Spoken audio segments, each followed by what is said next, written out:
बोलिए श्री गोविंद भगवान की जय। गौ माता की जय। भारत माता की जय। देखिए अभी हमने कहा ना भारत माता की जय,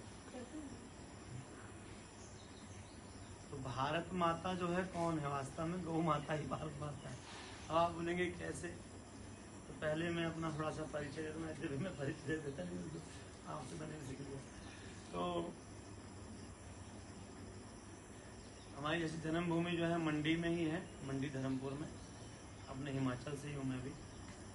तो हिमाचल में मंडी धर्मपुर में जन्म हुआ है और हमने सोलन में ही शास्त्रीय आचार्य की है।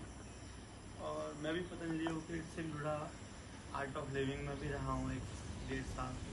अनेक महापुरुषों का सत्संग प्राप्त हुआ और वृंदावन बरसाना में रह कर के वहीं हमने थोड़ा भगवान का नाम ध्यान भजन चिंतन और भागवत जी का अध्ययन आदि और पुराणों का अध्ययन शास्त्रों का अध्ययन किया।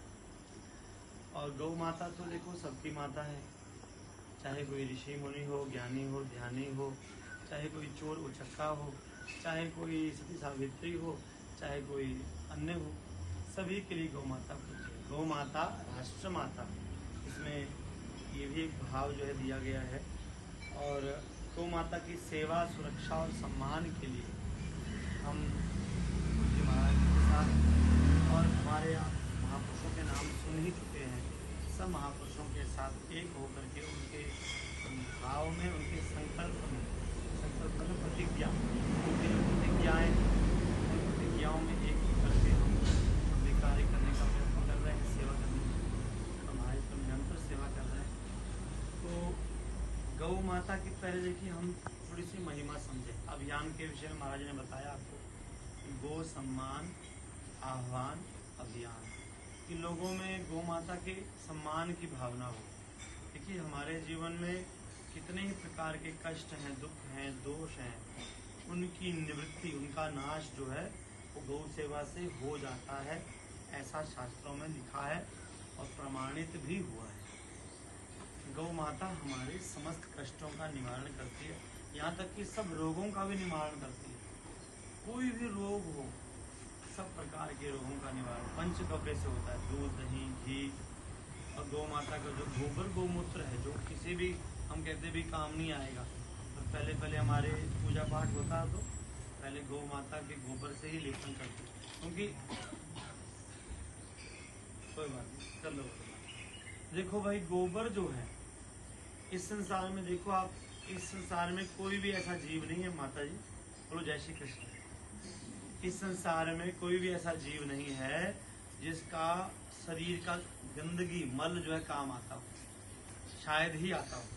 पर गौ माता ऐसी है जिसके गोबर से हम लोग पूजा भी करते हैं, और तो छोड़ो आप, और वो पूजा बिल्कुल पवित्र भाव से करते हैं। तो इसमें घृणा का भाव या अपवित्र है या मैं छूना नहीं है, ऐसा नहीं होता। बल्कि आजकल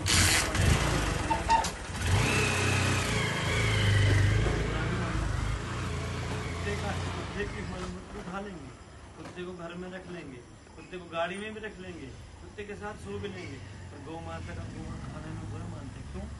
क्योंकि आजकल क्या हुआ, गौ माता एक तो चलती नहीं, गोचर भूमि भी, आप महाराज ने बताया कि गोचर भूमि नहीं रही, तो लोगों ने सड़कों में गौ माताओं को छोड़ दिया, लोग ले जाकर के गोबर खाने में, और कसाई जो है उनको काट देते हैं। तो ये सब दोष जो है हम सभी को ही लगेगा ना। हमने गौ माताओं को घर से निकाल दी, अपने अपने घरों से गौ माताओं को निकाल दिया। तो गौ माता की जो महिमा है, गौ माता का जो महत्व है, आप इससे ही समझ सकते हैं। बोलो जय गौ माता। इससे ही हम गौ माता का महत्व समझ सकते हैं जी, कि गौ माता का मल भी काम आता है, मतलब गोबर भी काम आता है। अच्छा उसका मैं एक उदाहरण दूं। कल हम जा रहे थे हमारे जामली धाम, तो हमारे साथ जो डॉक्टर साहब गए थे, डॉक्टर हेमंत, एक डॉक्टर गए थे हमारे साथ, तो उनकी गाड़ी में हम गए। तो जब हम जा रहे थे तो हमारी चर्चा हुई गोबर की। गोबर की कितनी महिमा है। गोमये वसते लक्ष्मी, गोमय में लक्ष्मी का निवास है। और जब गोबर की जब बात चली ना तो उसमें से पता नहीं उन्होंने कौन कौन सी गैसें बताई, मेरे को तो याद नहीं रही, पर वो ऐसी गैसेज है जो कि बहुत ज़रूरी है हमारे शरीर के लिए, हमारे पर्यावरण के लिए। तो गौ माता के गोबर में मतलब ऑक्सीजन की मात्रा होती है। गाय के गोबर को जब जलाते हैं तो ऑक्सीजन ही निकलती है। जब गौ माता जो है ना, गौ माता का जो गीला गोबर है उसमें से ऑक्सीजन निकलती है। तो वो बताइए कि भाई लगभग 15-20% बताइए। धरती पर पर गाय ही एक ऐसा प्राणी है जो ऑक्सीजन लेती है, ऑक्सीजन छोड़ती, ये बड़ी बात है। गौ माता जो है ऑक्सीजन लेती है, ऑक्सीजन ही छोड़ती है। एक बात पर गौ माता ही ऐसी मतलब देसी। अब आप ये भी समझें कि गौ किसे कहते हैं। पहले मैं ये बोलूँ फिर मैं गोबर पे आऊँ। देखिए ये हम देख रहे हैं गौ माता है और नंदी जी महाराज है, गौ माता है। तो गौ माता के कंधे पे देखो आप देख रहे हैं शिवलिंग जैसा बना हुआ है, और नंदी के और बड़ा बना हुआ है शिवलिंग जैसा बना है ना, एक चिन्ह बना है। देखिए आप सबके हाथ में, आपके हाथ में नहीं आया ये, आप भी लो ना, देखो देखो ध्यान से देखिए, सब लोग ध्यान से देखेंगे। और आप लोगों ने ध्यान से देखा ही होगा पहले की जितने भी, थोड़ा नजदीक से करिए ना, तो पहले के जितने भी हमारे बुजुर्ग हैं आप सब तो जानते हैं कि वो लोग इसी गौ माता की पूजा करते थे। तो देसी गौ माता का लक्षण क्या है अर्शिता, क्या लक्षण है देसी गौ माता का, क्या डेफिनेशन आप देंगी, क्या समझाएंगी, क्या बताएंगे लोगों को? हाँ मतलब आम भाषा में यूँ बोल दो कि जिसके कंधे पर शिवलिंग जैसा बना हो उसे हम कहते हैं देसी गौ माता। अब थोड़ा शास्त्रीय भाषा में बोलूँ तो शास्त्रीय भाषा में बोलते हैं सकुद शासनावती गौ। गौ किसे कहते हैं? भले जिसके जो है गलकंबल, ककुद शासना, शासना कहते हैं गलकंबल को, ककुद कहते हैं जो कंधे पर शिवलिंग बना होता है। जिसके कंधे पर शिवलिंग बना हो, ध्यान दीजिए, और जिसके गले में क्या हो, कंबल हो, ध्यान दीजिए। ये दो चीजें आपको देसी गौ माता को मिलेगी। आप जर्सी देखोगे ना तो जर्सी के भी गल कंबल पूरा नहीं होता, थोड़ा थोड़ा ही होता है, होगा तो नाम मात्र होगा या होगा ही नहीं। तो ये जो है ये भी नहीं होगा, बिल्कुल बराबर होगा ऊपर। आप देखना ध्यान से आज जाकर है। ये बात किस किस को पता थी हमसे, मतलब पहले जो हमने बताया इससे पहले किस किस को पता था, हाथ रखिए, जो पुराने बुजुर्ग लोगों को पता हो, और जो नए नए थे आप में से पता नहीं ना। तो देखो आप यदि देसी गौ माता के इस जो जिसको हम शिवलिंग कह रहे हैं, यहाँ पे सूर्य केतु नाड़ी होती है। क्या होती है? जोर से बोलिए सभी, और जोर से, और जोर से, सूर्य केतु नाड़ी। अब आप बोलेंगे सूर्य केतु क्या होता है? सूर्य भगवान जो है ना, केतु का मतलब उनकी किरणें, सूर्य भगवान की किरणों को ग्रहण करने वाली नाड़ी। केतु शब्द का अर्थ जो है किरण भी होता है या उसका एक वाइब्रेशन भी होता है। सूर्य की वाइब्रेशंस को, दिव्य जो किरणें हैं उनको ग्रहण करने वाली जो क्या है, नाड़ी है, दिव्य इससे ऐसे तो आप बोलेंगे तो जय गौ माता, कोई बात नहीं। तो गौ माता ऐसे करो ना, परंदे से अपने, परंदा क्या कहते हैं इसको, चुन्नी से बोलो जय गौ माता। तो हमें कह रहे थे कि गौ माता जो है वही है जिसके कंधे पर सूर्य केतु नाड़ी होती है। और सूर्य केतु नाड़ी जो है, मैया ध्यान से सुन लो, सूर्य केतु नाड़ी पे यदि आप हाथ फेरती हो ना ऐसे ऐसे, तो आपके शरीर के हजारों रोग खत्म हो जाते हैं, सारी नस नाड़ियां शुद्ध होने लगती हैं। अब आप बोलेंगे कुछ तो रोग, देखो शरीर है ना, शरीर में कुछ तो रोग रहेंगे, परंतु समझो कि 99% आपके शरीर के रोग नष्ट हो जाते हैं गौ माता की सेवा करने से, गौ माता के पास जाने से। और गौ माता किसे कहते हैं ये बताया हमने, बताओ कौन होती गौ माता? जिस किसी यद्यपि गौ माता पशु नहीं है, पर पशु आकृति वाले जीव विशेष में जहाँ शिवलिंग होता है कंधे पर, उसे गौ माता, जोर से बोलिए एक बार, जिस पशु आकृति वाले जीव विशेष के कंधे पर, कोई आवाज बड़ी कम आ रही है, कंधे पर शिवलिंग होता है उसे गौ माता कहते हैं। तो ये बात आपको याद रहेगी। और ये बात सुनो, अब आपसे मैं कहूंगा, देखिए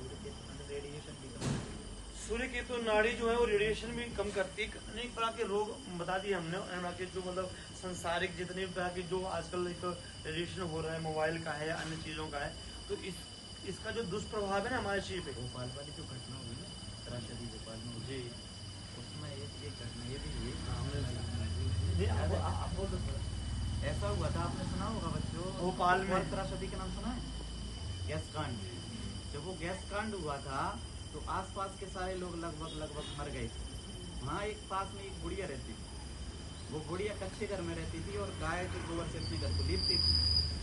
तो उस गैस का कांड का उस घर पर प्रभाव नहीं पड़ा, वो बच गई। सब मर गए थे, वो बुढ़िया बच गई। बाद में ये पता चला कि ये बुढ़िया कैसे मर गई, बच गई। तो बाद में पता चला कि ये देसी गाय का प्रभाव है। देसी गौ माता के गोबर और उनके आशीर्वाद का प्रभाव ऐसा होता है। तो आशीर्वाद क्या है, गौ जब गौ माता खुश होते हैं ना, तो उनके मुख से, उनके हृदय से, उनके भाव से जो है वो निकलता है आशीर्वाद, है ना, जिसको हम आशीष कहते हैं, आशीर्वाद कहते हैं। अच्छा, देसी विदेशी में एक फर्क ये भी है महाराज, देसी गाय जब रमाती है तो माँ बोलती है, हाँ, वो बोलती है तो राक्षसियों की तरह बोलती है। हाँ, आप उसकी आवाज सुनोगे तो बच्चा तो डर ही जाएगा। आपने देखा होगा कि जब जो है जर्सी बोलती है तो कैसे करती है, ऐसे कुछ अजीब सी उसकी आवाज। और देसी गौ माता जर्सी जो करती है वो घोड़े की तरह या गधे की तरह करती है। पर जब देसी करती है ना, जर्सी की बात की मैंने, गधे घोड़े की तरह, पर जब देसी गौ माता गधे की तरह माँ कैसे करती है, सब बोलो एक बार, जोर से बोलिए, माँ माँ। इसमें देखो ओम जो बोलते हैं, ओम, इसी की ध्वनि आ रही है, ओम की ध्वनि है माँ में। तो इसीलिए हम सभी राम, हम बोलते हैं राम राम, तो राम, माँ, ओम, इनकी एक जैसी वाइब्रेशन, इनकी बहुत बड़ी जो है भूमिका है हमारे जीवन में। तो देसी गौ माता की सेवा तब हम कर पाएंगे जब उसका सम्मान होगा, उसकी सुरक्षा होगी और उनका जो है, उनको हम बचा पाएंगे कसाईयों से। भगवान देखो अवतार भी लेते हैं तो गाय के लिए लेते हैं। तो हमें कह रहे थे कि देखिए गौ माता को हमें बचाना है, तो उसके लिए हमें हस्ताक्षर भी जरूर वोट एक तरह से आपका वोट। और आपने क्या करना है, आपकी जो सहेलियां हैं, चाहे आप विद्यालय में पढ़ते हैं, चाहे स्कूल में पढ़ते हैं, या कॉलेज में पढ़ते हैं, किसी इंस्टीट्यूट में पढ़ते हैं, या फिर जो आपके आसपास के घर के गांव के लोग हैं, एक बार महाराज जी एक ही हस्ताक्षर यदि अलग अलग पन्नों में द्वारा हो जाए तो उसमें दिक्कत होना नहीं। भूल से हो जाए तो कोई दिक्कत, भूल से कोई दिक्कत नहीं, पर ऐसा होना नहीं चाहिए। पर मान लो हो भी जाए तो कोई दिक्कत नहीं है। पर हम अधिक से अधिक करवाएं, जितना हम करवाएंगे तो 40 करोड़ का जो है, देखिए इसमें पूरा दिया गया है, आप पढ़ेंगे तो 40 करोड़ का हमने लक्ष्य रखा है हमारे संतों महापुरुषों ने। यदि 40 करोड़ इस बार जो है हमारे हस्ताक्षर हो जाते हैं तो हम अपनी गौ माता के सम्मान और गौ माता की रक्षा के लिए समझो कि बहुत बड़ी एक भूमिका निभा रहे हैं। एक दो और बात बता देते हैं। जी बोलिए। इस अभियान में 4 चरण हैं। क्या है? स्टेप है। पहला स्टेप था 27 अप्रैल को, वो संपन्न हो गया है। उसमें पूरे देश से 5 करोड़ हस्ताक्षर हुए। कितने? 5 करोड़। दूसरे चरण में संतों ने टारगेट दिया है 40 करोड़ करवाने का। अच्छा, मैं एक प्रश्न पूछ रहा हूँ, एक प्रधानमंत्री बनने के लिए कितने वोट की आवश्यकता होती है? आपको सुना है कभी? प्रधानमंत्री बनने के लिए लगभग 40 करोड़ में एक प्रधानमंत्री बन जाता है अपने देश में। और 40 करोड़ हस्ताक्षर हो गए, इसका मतलब ये होगा कि हम प्रधानमंत्री बना सकते हैं अगर मोदी जी ने ये काम नहीं किया तो मोदी जी सुन के ही पहले ही घबरा जाएंगे। 40 करोड़ हस्ताक्षर देश से हो चुके गाय के लिए, इसका मतलब मुझे कार्य करना चाहिए। इसका मतलब ये नहीं निकल रहा है कि मोदी जी गाय का काम नहीं करवा रहे हैं। मोदी जी तो तैयार हैं, गाय को रखते भी हैं अपने पास, पूजते भी हैं, सेवा भी करते हैं। लेकिन संतों ने मोदी से डायरेक्ट भी बात की कि आप गाय के नाम पर आते हो, 15 साल आपको हो चुके हैं, पर कहाँ दिक्कत आ रही है? आप इस कार्य को पहले करवाना चाहिए। 1966 में इंदिरा गांधी जी से एक संत ने कहा था, करपात्री जी महाराज शंकराचार्य जी ने, और वो उन्हीं के आशीर्वाद से प्रधानमंत्री बनी थी इंदिरा गांधी। और जब संत ने उनसे कहा कि भाई तू इतने प्रधानमंत्री बन गई है, अब गाय का काम तो करवा, तो उसने गाय का काम तो नहीं करवाया। जब संतों ने उसके खिलाफ करपात्री जी महाराज ने आंदोलन किया 1966 में, तो उसने संतों पर गोलियां चलवाई, गाय पर गोलियां चलवाई।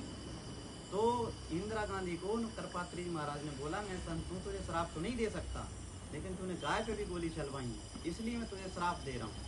उन्होंने उसको ये श्राप दिया कि जैसे तूने ये गोलियां चलवाई हैं संत पे, वैसे ही तेरे में गोली पड़ेगी। और संयोग देखिए, जिस दिन इंदिरा गांधी मरी उस दिन वही तारीख थी, वही टाइम था, गोपाष्टमी को उसने गोली चलवाई, गोपाष्टमी को वही मरी। और तो सुनिए, उसका पुत्र भी उसी दिन मरा, उसी तारीख में मरा, और दूसरा पुत्र भी उसी दिन उसी तारीख में मरा। ये संतों की श्राप थी। और आज मोदी भी संतों के आशीर्वाद से बना, अगर संतों का काम उसने नहीं किया तो वो इसके भी वही होना। मोदी जी खराब नहीं है, मोदी तो हिंदूवादी है पूरी तरह, इतने बड़े काम कर चुके हैं, ये भी उनके लिए क्या कठिन है, तो कर सकते हैं, समर्थ आदमी है, पूरी तरह अपनी सिस्टम में पले बड़े हैं, सिस्टम को फॉलो करते हैं। आज एक पहला ऐसा नेता मिला है हमको जो मंदिरों में जाता है, गौरव से हिंदू कहता है, वो इससे पहले कि कोई नेता मंदिर में नहीं जाना पसंद नहीं करते, बताओ आप। आज भी ऐसे अनेक पार्टियां हैं जो जिनके मंदिर में जाने में डरते हैं, हमको लोग हिंदू कहेंगे, मुसलमान हमारे पास आएंगे नहीं, ये इनको डर लगता था नेताओं। मोदी जी एक ऐसे आदमी है जो गौरव से मंदिरों में जाते हैं, पूजा पाठ सब करते हैं, मालाएं धारण करते हैं, तिलक लगाते हैं, सब करते हैं। तो इसमें अपन को मोदी विरोधी नहीं करना, पार्टी विरोधी नहीं है अपन, लेकिन जो सत्य है, अब मोदी जी की मजबूरी क्या है, तो संतों को पता चला कि उनकी पार्टी में खुद गऊ का मांस खाने वाले हैं। मोदी जी की पार्टी में, इसका मतलब ये नहीं उनकी पार्टी खराब है, उनकी पार्टी में कुछ ऐसे लोग हैं जिसके कारण मोदी जी मजबूर हैं। जैसे मैं एक दो को नाम लेता हूँ, आसाम का मुख्यमंत्री गऊ का मांस खाता है, हेमंत शर्मा ब्राह्मण है, हेमंत शर्मा जो आज जिसका नाम बहुत बड़ा है, आज टीवी में वो बहुत आता है, बीजेपी का मुख्यमंत्री है। हाँ, पहले कांग्रेस